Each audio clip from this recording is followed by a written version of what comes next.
রব্বুল আলামিন তিনি বলেন قل هو الذي أنشأكم وجعل لكم السمع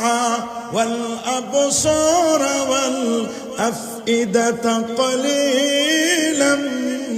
ما تشكرون سبحان الله قل هو الذي তিনি সে মহান সত্তা আনশাকুম যিনি তোমাদেরকে সৃষ্টি করেছেন ওয়া জাআলা লাকুমুস সামা তোমাদেরকে সৃষ্টি করার পরে তোমাদের হিয়ারিং শ্রবণ করার জন্য আল্লাহ দিয়েছেন দুটো কান সুবহানাল্লাহ বলেন জাআলা লাকুমুস সামা ওয়াল আবসারা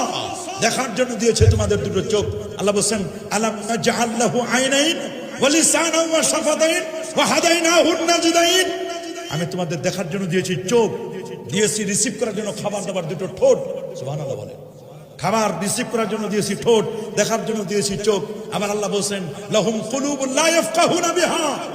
তাদের কলব আছে অন্তর আছে কিন্তু তারা বুঝে না ওয়ালাহুম আয়ুনুন লা ইউবসিরুনা বিহা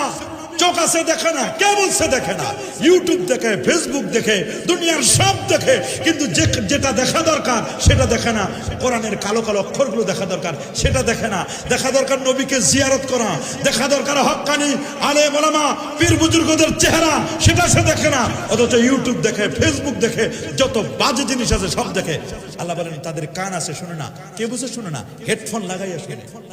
কথা বলেন ডিজে গান শুনে ডিজে পার্টির গান শুনে কত নাচানাচি শুনে কত কিছু শুনে কে বলছে শুনে না সব শুনে মানে যেটা শোনা দরকার কোরআনের তেলাওয়াত শোনা দরকার নামাজের তেলাওয়াত শোনা দরকার এগুলো শুনে না নাতে মুস্তাফা শোনা দরকার ওয়াজ ও নসিহত শোনা দরকার মসজিদে গিয়ে ইমামের বক্তব্য শোনা দরকার আমরা এক কান দিয়ে শুনি আরেক কান দিয়ে আমরা বের করে দিই মসজিদের ওয়াজ মসজিদে মাহফিলের ওয়াজ মাহফিলে দরবারের ওয়াজ দরবারে দরবার থেকে বের হয়ে গেলে এই ওয়াজ আর আমরা ব্যবহার করি না কথা বলেন যারা বলেন আমরা কোরআন সুন্নাহকে চার দেওয়ালের মধ্যে সীমাবদ্ধ রেখেছি চার দেওয়ালের মধ্যে কোরআন এবং সুন্নাহকে সীমাবদ্ধ রাখলে হবে না কোরআন আমাদের পাকের ঘর থেকে নিয়ে পার্লামেন্ট পর্যন্ত কোরআনকে পৌঁছায় দিতে হবে কথা বলেন এজন্য ব্রেন এই যে ব্রেনটা এখানে জ্ঞান প্রডিউস হয় এখানে জ্ঞান তৈরি হয় সুবহানাল্লাহ বলেন ব্রেনে কি তৈরি হয় বলেন না এই ব্রেনে কি তৈরি হয় জ্ঞান তৈরি হয় যে কারণে এই ব্রেইনে ছোট্ট এই যে মাথার মধ্যে দেখেন না একটা ছেলে আল্লাহর কোরআনকে হেফজ করতে পারে সুবহানাল্লাহ বলেন 30 পারা কোরআন তার ব্রেইনে থাকে বুখারীর মতো হাদিস ব্রেইনে থাকে ইমাম আহমদ বিন হাম্বলের ব্রেইনে 12.5 লক্ষ হাদিস ছিল আল্লাহু আকবার বলেন ইমাম আহমদ বিন হাম্বলের ব্রেইনে 12.5 লক্ষ হাদিস ইমাম বুখারীর ব্রেইনে 6 লাখ হাদিস